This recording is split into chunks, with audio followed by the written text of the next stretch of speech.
నమస్తే welcome to our channel నేను సిరి ఏపీలో అయితే ఎలక్షన్స్ అయితే దగ్గరకు వస్తున్నాయి అయితే ఏపీ ఎలక్షన్ క్యాంపెయినింగ్ కి తెలంగాణ సీఎం ఏపీలో వెళ్ళి క్యాంపెయినింగ్ చేస్తే అంటే కాంగ్రెస్ తరపున అటు జగన్ కి గాని ఇటు చంద్రబాబు నాయుడు గాని ఎవరికి మైనస్ అవుతుంది ఎవరికి ప్లస్ అవుతుంది సో ఈ అంశాన్ని మనకి వివరించడానికి మనతో పాటు ఉన్నారు ప్రముఖ సీనియర్ జర్నలిస్ట్ దుర్గా కుమార్ గారు. నమస్కారం సార్. నమస్కారం మా సిరి మన వీక్షకులకు కూడా నమస్కారం సార్. ఇప్పుడు చూస్తున్నట్టయితే తెలంగాణలో ఎలక్షన్స్ వచ్చినప్పుడు పక్క రాష్ట్రాల నుంచి వచ్చి ఇక్కడ క్యాంపెయినింగ్ జరగడం జరిగింది. దాని తర్వాత ఏం జరిగిందో కూడా ఇక్కడ మనం చూసాం.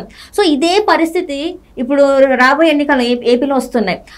ఆ ఎలక్షన్స్లో కూడా ఇక్కడ నుంచి సీఎం వెళ్ళి అక్కడ క్యాంపెయినింగ్ చేస్తే కాంగ్రెస్కి చేస్తే మరి వైసీపీ పార్టీ కావచ్చు టీడీపీ పార్టీ కావచ్చు ఎవరికి మైనస్ అవుతుంది ఎవరికి ప్లస్ అవుతుంది సార్? మంచిదమ్మా. ఇప్పుడు మనం ప్లస్ మైనస్ కన్నా కూడా ఇప్పుడు రేవంత్ రెడ్డి గారి పాత్ర ఎలా ఉండబోతుంది ఆంధ్రప్రదేశ్లో అనేది మనం ముందు దానికి పరిమితమై మాట్లాడదాం. ఆ తర్వాత ఆయన పర్యటనలో ఎవరికి మైనస్ ప్లస్ అనేది తర్వాత ఆలోచిద్దాం. ఇప్పుడు మీరు అన్నారు కిందటిసారి ఎలక్షన్ తెలంగాణలో జరిగినప్పుడు డికే శివకుమార్ గారు కర్ణాటక ఉప ముఖ్యమంత్రి చాలా యాక్టివ్ పాత్ర తీసుకున్నారు. ఇక్కడ ఈ కాంగ్రెస్ పార్టీని పటిష్టం చేయడానికి కానీ వాళ్ళలో ఉన్న అంతర్గత కుమ్ములాటను సర్దుబాటు చేయటంలో కానీ తర్వాత రేవంత్ రెడ్డి గారిని పిసిసి ప్రెసిడెంట్గా కంటిన్యూ చేయటంలో ఫెసిలిటేట్ చేశాడు. అంటే ఇతర నాయకుల్లో ఉన్న చిన్న చిన్న అభ్యంతరాలని అవసరాన్ని చెప్పి వాళ్ళని కొంచెం సైలెంట్ చేయటం ఇవన్నీ జరిగినాయి.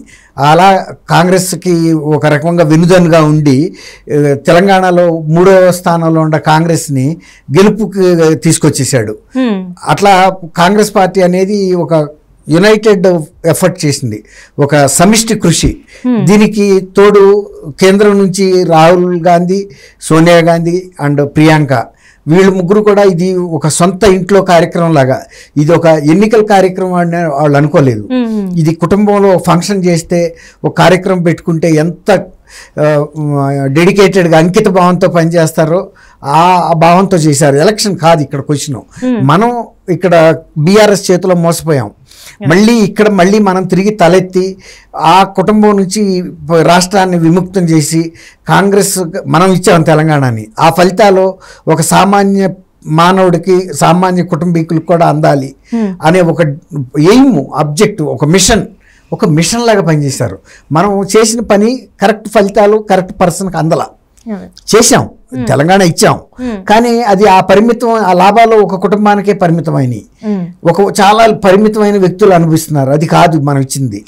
ఈ ఫలితాలు అనేది అందరికీ అందాలని ఇచ్చాం. కాబట్టి కనీసం ఇప్పుడైనా సరే మనం సమిష్టిగా పనిచేసి ఆ ధ్యేయాన్ని పూర్తి చేయాలనేటువంటి ఒక లక్ష్యంతో పనిచేయటం అని మనకు కనపడింది. అది ఒక గొప్ప విషయం. దాంట్లో డికే శివకుమార్ గారు మరింత అడాప్షన్, అంటే ఈ రాష్ట్రాన్ని దత్తత తీసుకున్నట్టుగా పనిచేశారు. మొన్న రేవంత్ రెడ్డి గారు కూడా ఏం చెప్పారు షర్మిల గారికి, నువ్వు అక్కడ ఇక్కడ వద్దమ్మా, ఇక్కడ నీ యొక్క ఉనికిని వేరే వాళ్ళు వాళ్ళ ప్రయోజనాలకు ఉపయోగించుకుంటారు, మళ్ళీ నువ్వు ఆంధ్ర నుంచి వచ్చి ఇక్కడ చీఫ్ మినిస్టర్ అవుతానికి ప్రయత్నిస్తున్నావు అని. దాని మూలాన ఇప్పుడు వరకు మనం చేసిన కృషి కూడా దెబ్బతింటుంది అన్నప్పుడు ఆమె ఏమనుకుంది, రాష్ట్ర విస్తృత ప్రయోజనాల దృష్ట్యా నేను పోటీ నుంచి విరమించుకుంటున్నాను, నా పార్టీని కూడా కాంగ్రెస్ పార్టీలో విలీనం చేస్తున్నానని చెప్పింది. అప్పుడు కొంతమంది నవ్వారు, అంటే ఆమె ఏమీ సాధించలేక విలీనం చేసేసిందని. కానీ అందులో కొంత వాస్తవం ఉంది, చిత్తశుద్ధి ఉంది, నిజాయితీ ఉంది. ఎట్లా అంటే ఆ రోజు కనుక ఆమె కంటెస్ట్ చేస్తే ఇప్పుడు ఒక మిషన్లో స్పానర్ పెట్టడం పెద్ద కష్టమేం కాదు, మిషన్ని బాగు చేసి నడపటం కష్టం. ఇప్పుడు ఆమె కనుక పోటీ చేస్తే ఎంతో కొంత పార్టీ ఓట్లు చీలిపోయి కాంగ్రెస్ ఓట్లు కొన్నిసార్లు కాంగ్రెస్ ఓడిపోతే ఈ పరిస్థితి ఉండేది కాదు. ఎక్కువ మార్జిన్ ఏం లేదు, చాలా స్వల్ప మార్జిన్ తో గెలిచింది అంతే. అదొకటి సీట్లు కూడా పెద్ద నంబర్లో మార్పు లేదు. అందువల్ల కదా ఇప్పుడు విజయసాయి రెడ్డి గారు అన్నాడు కాంగ్రెస్ ప్రభుత్వాన్ని మేము పడగొడతామని రాజ్యసభలో. అంటే నేను ఎందుకు చెబుతున్నా అంటే ఇది ఒక్కొక్కసారి ఒక చిన్న త్యాగం కూడా ఒక మంచి ఫలితం ఇస్తుంది. ఇప్పుడు షర్మిల గారు ఆమె చాలా లైట్ వెయిట్, ఆమె ఉనికి ఉందా లేదా, ఆమె ఇక్కడ పెద్ద కాంగ్రెస్కి సహాయం చేసేది ఏముంది, ఆమె విరమించుకుంటే అనుకున్నారు. కానీ కానీ వాళ్ళ అధిష్టానం కానీ తర్వాత వాళ్ళు ఆలోచించుకున్న తర్వాత నిజమే కదా, ఎంతో కొంత కాంగ్రెస్ ఓటు, రాజశేఖర రెడ్డి గారి అభిమానులు ఓటు చీలిపోతే కొంత నష్టం జరిగేది. అందువల్ల అప్పుడు రేవంత్ రెడ్డి గారు కూడా షర్మిల గారి విషయంలో ఒక మంచి నిర్ణయానికి వచ్చాడు. ఏంటంటే ఈమెని ఆంధ్రప్రదేశ్లో పిసిసి ప్రెసిడెంట్ చేయించి, అప్పుడు పిసిసి ఇస్తారా, ఏఐసిసిలో జనరల్ సెక్రటరీ ఇస్తారా, ఇంకేదైనా స్పోక్స్ పర్సన్ ఇలాంటి ఏదైనా మహిళా కాంగ్రెస్ ఇస్తారా అనుకున్నారు. కానీ అట్లా కాకుండా క్షేత్రస్థాయిలో పనిచేయగలిగిన వ్యక్తి షర్మిల గారు. అందులోనూ ఆంధ్రప్రదేశ్లో ఆమె అన్న వాళ్ళన్న దెబ్బతింది ఆర్థికంగాను, తర్వాత రాజకీయంగా దెబ్బతింది. నమ్మి ఆయన్ని ముఖ్యమంత్రి చేసింది, కానీ ఆయన మాత్రం వీళ్ళకి ప్రతిఫలంగా ఏమీ ఇవ్వలేదు, అన్యాయం జరిగింది. అది ప్రజలకు కూడా తెలుసు. ఈమె కూడా ఆయన పట్ల తీవ్రమైన వ్యతిరేకత ఉంది. కాబట్టి మంచి కాక్ ఫైట్ లాగా జరుగుతుంది వీళ్ళిద్దరికీ అనేసి పిసిసి ప్రెసిడెంట్ అక్కడ ఇచ్చారు. ఇచ్చినప్పుడు ఆయన ఇంకో మాట కూడా చెప్పాడు, నువ్వేమి కంగారు పడబాకమ్మా, నేను కూడా నీకు ఒక అన్నలాగా వచ్చి నిలబడతాను. ఆంధ్రప్రదేశ్లో ఆయనకు కూడా కొంత పరపతి ఉంది, అంటే తెలుగుదేశం పార్టీ నుంచి వచ్చాడు కాబట్టి, తర్వాత పరిచయాలు ఉన్నాయి, తర్వాత ఆయనకి అక్కడ బంధుత్వాలు ఉన్నాయి. వ్యక్తిగతంగా కూడా రేవంత్ రెడ్డి గారి మీద ఎవరికి అక్కడ కక్ష కానీ వ్యతిరేకత కానీ ఏం లేదు. తర్వాత పార్టీ పరంగా ఆయన ఇక్కడ పిసిసి ప్రెసిడెంట్, చీఫ్ మినిస్టర్గా ఉన్నాడు కాబట్టి సొంత పార్టీ అక్కడ. ఇప్పుడు గతంలో బీఆర్ఎస్ పార్టీ చీఫ్ మినిస్టర్గా ఉండి కేసీఆర్ గారు, వైఎస్ఆర్ కాంగ్రెస్ పార్టీ ఆయన పార్టీ కాదు కదా, అయినా కూడా ఆయన్ని ముఖ్యమంత్రి చేయటంలో చాలా కీలక పాత్ర వహించాడు. ఎందుకంటే అక్కడ మిత్రభావం పనిచేసింది, మిత్రత్వం. ఆయనకి ఈయనకి భావాలు కలిసినాయి. చంద్రబాబు నాయుడు గారు కామన్ శత్రువుగా ఉన్నాడు ఇద్దరికి, కాబట్టి వీళ్ళిద్దరూ కలిసి పనిచేశారు. ఇక్కడ అట్లా కాదు, సొంత పార్టీ వ్యక్తి అక్కడ ఉంది. అందులోనూ ఆయన మాటిని ఇక్కడ పార్టీని విలీనం చేసింది, ఇక్కడ సహకరించింది ఎన్నికల్లో. కాబట్టి ఆ అమ్మాయిని కూడా అక్కడ బలపరిచి ఆమెని కనీసం ఇప్పుడు చీఫ్ మినిస్టర్ కాకపోయినా షర్మిల అనేది ఒక ఫోర్సు, కాంగ్రెస్ అనేది ఒక పార్టీ ఉంది అని. ఇప్పుడు వైఎస్ఆర్సీపీ వాళ్ళు ఏమనుకుంటున్నారంటే నిజానికి ఆడ పార్టీలో ఉన్న 90% క్యాడర్ కాంగ్రెస్ వాళ్ళు, రాజశేఖర రెడ్డి గారు శ్రేయోభిలాషులు.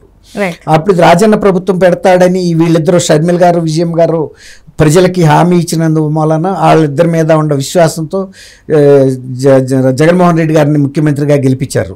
కానీ జగన్మోహన్ రెడ్డి గారు రాజన్న ప్రభుత్వం ఏ కోశా కూడా అమలు చేయలేదని షర్మిల గారు, విజయం గారు కాదు ప్రజలు కూడా గమనించారు. కాబట్టి సత్యం అయిపోయింది. జగన్ ఎరిగిన సత్యం, జగన్ ఎరిగిన సత్యం.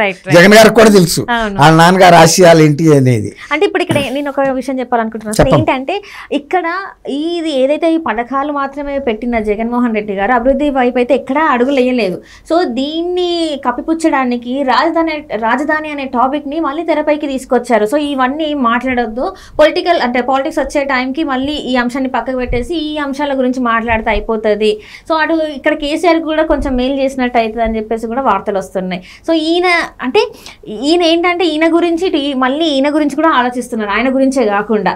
సో ఈ పరిణామాలు కూడా మనం చూస్తున్నాం. సో ఇక్కడ చూస్తే అటు వైసీపీ, ఇక్కడ మన బీఆర్ఎస్ మళ్ళీ స్నేహంగా మళ్ళీ వాళ్ళు ఒకరినొకరు అంటే ఒక అన్నదమ్ముల్లాగా మళ్ళీ కూడా సపోర్ట్ చేసుకుంటున్నారు. సో ఇది ఎట్లా చూడాలి సార్? మరి నువ్వు చెప్పింది 100% కరెక్ట్ అమ్మా. అది ఉభయ తారకం అంటారు సార్, ఇద్దరికి లాభదాయకంగా ఉంది. అక్కడేమో ఆంధ్ర ప్రజల మనస్సుని ఇటు మళ్ళిస్తున్నారు, వాళ్ళ దృష్టిని మళ్ళించే కార్యక్రమం ఇది హైదరాబాద్ అనే ఒక వివాదం సృష్టించి, ఇక్కడ ఆ వివాదం ద్వారా బీఆర్ఎస్ లబ్ధి పొందడానికి ఒక అవకాశం కల్పిస్తున్నారు. ఎందుకంటే నేలాపోయేటప్పటికి చూసారా వెంటనే వాళ్ళు వచ్చేసారు, ఈస్ట్ ఇండియా కంపెనీ వచ్చేసింది, మళ్ళీ రాజధాని పేరుతో తెలంగాణ మొత్తాన్ని ఆంధ్రాలో కలిపేసుకుని వాళ్ళే ముఖ్యమంత్రి అవుతారు. గతంలో మీరు ఎట్లాంటి బాధలు పడ్డారో మళ్ళీ మనకు అదే వస్తుంది.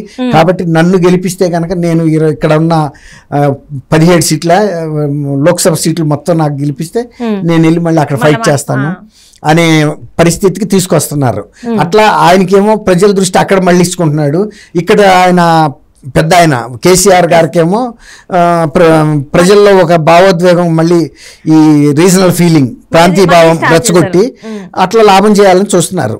కానీ ఈ పరిస్థితుల్లో మీరు అడిగిన రేవంత్ రెడ్డి అక్కడికి వెళ్ళటం వలన ఖచ్చితంగా వైఎస్ఆర్ పార్టీలో ఉన్న కార్యకర్తలని షర్మిల గారు కొంత చీలిస్తే రేవంత్ రెడ్డి గారి ప్రభావం కూడా చీలుస్తుంది. ఎక్కువ నష్టపడేది 97% నష్టం వైఎస్ఆర్సీపీకి జరిగితే ఏదైనా 2 to 3% తెలుగుదేశానికి జరగచ్చు.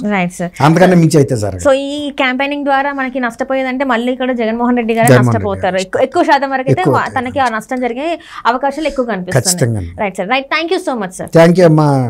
మన వీక్షకులు కూడా నమస్కారం.